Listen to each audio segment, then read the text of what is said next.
Hello, welcome to English for Enem. Esta é a aula 3 de uma série de vídeos voltados para os alunos do IFMA que farão a prova do Enem de língua inglesa. Eu sou a professora Simone Maranhão e estarei com vocês mais uma vez. Nas aulas 1 e 2, falamos de estratégias de leituras aplicadas para a prova do Enem de 2019. Skimming, como uma forma de leitura rápida, buscando por meio de instrumentos pré-leitura, perceber a ideia central do texto. Falamos também sobre fazer scanning, para acessarmos informações específicas sem necessariamente se preocupar em traduzir cada palavra do texto.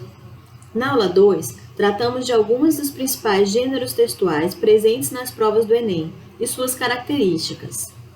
Nesta aula 3, trataremos da identificação de tempos verbais e possessivos nas questões das provas de 2018 e da formação de palavras, especificamente trazendo à luz alguns sufixos importantes. Vamos lá! Observe o texto abaixo. Qual gênero pode ser identificado aqui? Cartoon, outra vez uma charge. Eles têm características similares, mas só esclarecendo um pouco melhor que a charge comumente demonstra uma crítica de um fato político da atualidade, enquanto o cartoon é associado a fatos e textos atemporais, quase como uma piada da vida cotidiana. Quais as características deles? Humor, criticidade, uso de linguagem formal. Onde você pode encontrar os cartoons e até as charges? Jornais, revistas, sites. Observe a imagem e o layout do texto, ou seja, as informações verbais e não verbais. Existem dois meninos com roupas casuais. As aspas no começo e no fim do texto indicam que são citações da fala de um deles. Perceba os cognatos desse texto. Cognatos são palavras que possuem grafias semelhantes em dois idiomas, podendo ter ou não o mesmo significado. Quando possuem o mesmo significado, dizemos que são cognatos verdadeiros. Quando o significado é diferente, chamamos de falsos cognatos. A maioria dos cognatos existentes são verdadeiros, porque têm uma origem latina em comum. Então, quando vê uma palavra que parece com o português, acredite. Veja se o contexto te ajuda a perceber se essa palavra realmente faz sentido, mas acredite que ela pode ser verdadeira, porque muitas delas são de fato. No texto encontramos alguns cognatos tais como mature, adult, social e graduate. Como último recurso ainda para a leitura, chamo a atenção para os tempos verbais que observamos no contexto do cartoon.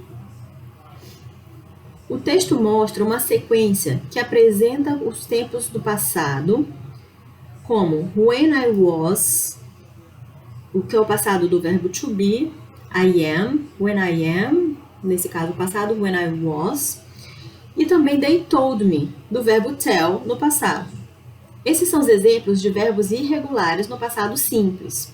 A história começa apontando que, quando ele tinha 5 anos, as pessoas diziam alguma coisa para ele. Depois a gente vê com mais detalhes. A forma mais fácil de se identificar o passado é através do ed, adicionado como sufixo em alguns verbos, tais como played ou worked. Mas precisamos conhecer os verbos irregulares também, porque eles mudam o radical, dificultando um pouco a percepção rápida do verbo original. Aqui a máxima é prática leva à perfeição. É totalmente verdadeiro, não tem outra maneira de conhecer os verbos no passado de forma que são formados por um radical irregular. Assim, a história segue adiante, do passado para o presente. Os meninos não têm mais 5 ou 10 anos, eles são adolescentes, lembra da imagem do cartoon. Assim, now they say. Agora, eles dizem outra coisa para eles. Então, quando eles tinham 5, 10 anos, diziam alguma coisa. Hoje, eles dizem, agora eles dizem, now they say. Alguma coisa para eles. Depois a gente vai trabalhar mais embaixo o texto em si. E depois a expressão no futuro, I'll be eligible. I will, I'll, né? Tá contraído aí. Eu serei elegível, né? Indica um futuro que é comum usualmente com o futuro simples, que é o will.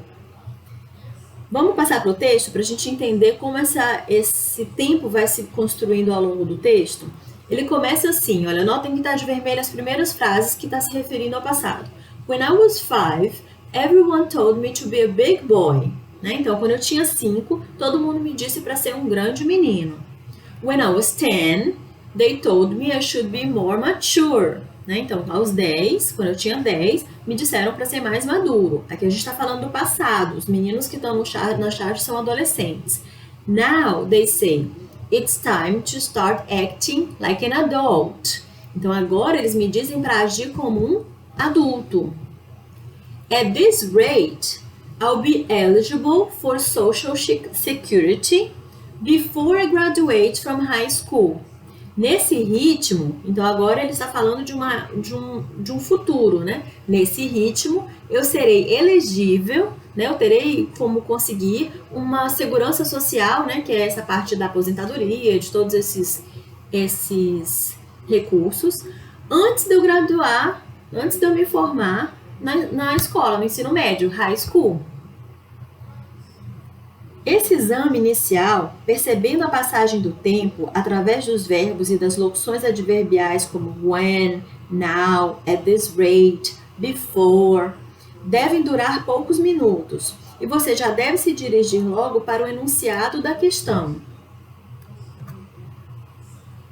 No cartoon, a crítica está no fato de que a sociedade exige do adolescente que a. Se aposente prematuramente. O texto não aponta isso. Essa seria quase uma interpretação literal da ideia, mas lembre-se que trata de um cartoon. Há uma crítica a ser compreendida aí. B. Amadureça precocemente. Sim, essa é uma crítica. Eles, o they, né, citado no texto, se refere a uma sociedade como um todo. Talvez pais, professores e etc., que exigem deles que ajam como adultos e amadureçam. A resposta correta é a letra B, ok? Vamos para a próxima questão. A próxima questão de 2018 traz um texto que não tem rima, nem segue estilo ou estrutura específica, mas tem ritmo na leitura. Veja como está organizado em uma página.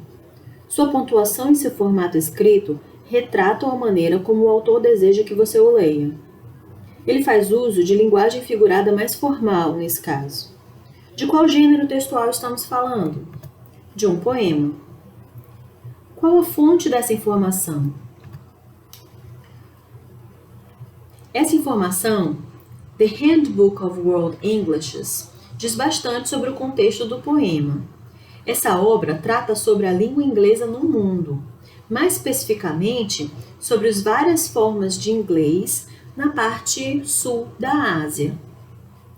Outras palavras também com relação ao inglês falado no mundo é citado logo no começo do poema. No texto aparecem as palavras English, Mother Tongue e Language, né? O inglês, a língua materna e língua, a palavra língua, que nos fazem referência ao tema do poema. Vamos às questões antes de ler o texto mais detalhadamente. A poetisa Kamala Das, como muitos escritores indianos, escreve suas obras em inglês, apesar de essa não ser sua primeira língua. Nesses versos, ela usa a língua inglesa com efeito humorístico, recorre a vozes de vários escritores ingleses, adverte sobre o uso distorcido da língua inglesa, demonstra consciência de sua identidade linguística ou reconhece a incompreensão na sua maneira de falar inglês. Precisamos voltar ao texto, mas tendo em mente que o inglês é uma das línguas oficiais da Índia, em virtude de sua colonização pela Inglaterra. Entretanto, outras línguas e dialetos utilizados pela população não foram abolidos da rotina dos indianos. Vamos voltar ao poema. As primeiras linhas estabelecem o conflito em que as pessoas dizem que o inglês não seria sua língua nativa. Don't write in English, they said. English is not your mother tongue. Os versos seguintes permitem ao autor expressar sua opinião e seus sentimentos com relação à língua inglesa. The language I speak becomes mine, its distortions, its queerness. All mine, mine alone. It is half English, half Indian. Funny perhaps, but it is honest. It is as human as I am. It voices my joys, my longings, my hopes. No sentimento dela, a língua que ela fala se torna dela, com suas distorções e suas estranhezas ou escolhas. Queer é uma palavra bastante usada para se referir à comunidade gay. Nesse caso, talvez, com relação à língua, fale como suas escolhas na língua, suas estranhezas com relação à língua, alguma coisa talvez nesse sentido. All mine, toda minha, minha sozinha, minha somente. Ela é meio inglês, meio indiana. É engraçado talvez, mas é honesto. E ela é tão humana quanto eu. A linguagem, a língua é tão humana quanto eu. Ela dá voz às minhas alegrias, aos meus anseios, às minhas esperanças. Dessa maneira, a opção D demonstra que a autora tem consciência da construção da sua identidade linguística. É, portanto, a opção mais correta. Com relação a este poema, gostaríamos de destacar o uso constante de palavras que indicam posse.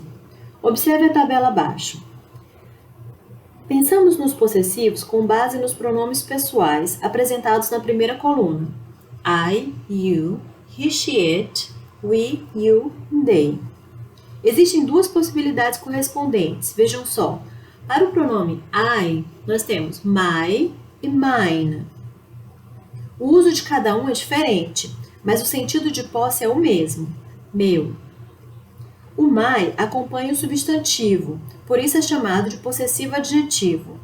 Esta segunda coluna apresenta my, your, his, her, its, our, your and they. A terceira coluna mostra os correspondentes, possessive pronouns. Mine, yours, his, hers, its, ours, yours and theirs. Eles são usados como pronomes, ou seja, quando nos referimos a algo que já foi mencionado anteriormente, substituindo o substantivo. Vejamos um exemplo. My car is blue, diz o primeiro estudante. O segundo vai dizer, mine is yellow. A pessoa B, respondendo assim, está substituindo my car por mine, porque o contexto da conversa já faz referência a um carro. Meu carro é azul. O meu é amarelo. No texto, esses pronomes e adjetivos aparecem em várias frases. English is not your mother tongue. O inglês não é a sua língua materna. The language I speak becomes mine. Minha. Its distortions, suas distorções. Its queerness, suas estranhezas, suas escolhas. All mine, mine alone, toda minha, minha sozinha. It voices my joys, minhas alegrias, my longings, minhas ansiedades, my hopes, minhas esperanças. Ok? Podemos seguir? Esse é o título do próximo texto. Lava Mãe, Creating Showers on Wheels for the Homeless. Esta imagem foi inserida por nós para ajudar você a construir o sentido desse título. Observe. O que vê? Este é um ônibus de um projeto real chamado Lava Mãe. Acompanhe as imagens deste bus e diga qual a proposta desse projeto. Showers for homeless. Mas chuveiros? Chuveiros não deveriam estar num banheiro de uma casa? Não se estamos falando de desabrigados. O chuveiro está sobre rodas. Wheels. Agora que analisamos o título, vamos continuar fazendo skimming do texto. O layout nos ajuda a perceber que se trata de uma notícia, publicada no site ABC News. Ainda no processo de skimming, percebemos algumas marcas tipográficas, como as letras maiúsculas e os números. Aqui nós temos nomes próprios tais como San Francisco, que é a cidade em que o projeto se desenvolve, Donis Sandoval, que é a pessoa envolvida no projeto, que começou, na verdade, o projeto Lava Mãe. Os números ajudam a entender também. Em cima nós temos 4.300 pessoas vivendo nas ruas. Depois nós temos, mais embaixo, 16 a 20 instalações de chuveiro. O Donis Sandoval tem 51 anos de idade e a gente mais embaixo fala que 2 chuveiros, que esse ônibus terá 2 chuveiros instalados, 2 instalações de chuveiro e pode prover, pode providenciar para essas pessoas até 2.000 banhos por semana. Ok, então agora seguimos. Vamos ao enunciado. A relação dos vocábulos shower, bath e homeless no texto refere-se a quê? Essas palavras são encontradas em diversos momentos do texto. No primeiro parágrafo, percebemos que na cidade de São Francisco, essas pessoas vivem nas ruas, 4.300 pessoas vivem nas ruas, e que essas pessoas desabrigadas enfrentam um problema de pouco ou nenhum acesso aos chuveiros. Nessa cidade será instalado de 16 a 20 chuveiros para acomodá-los.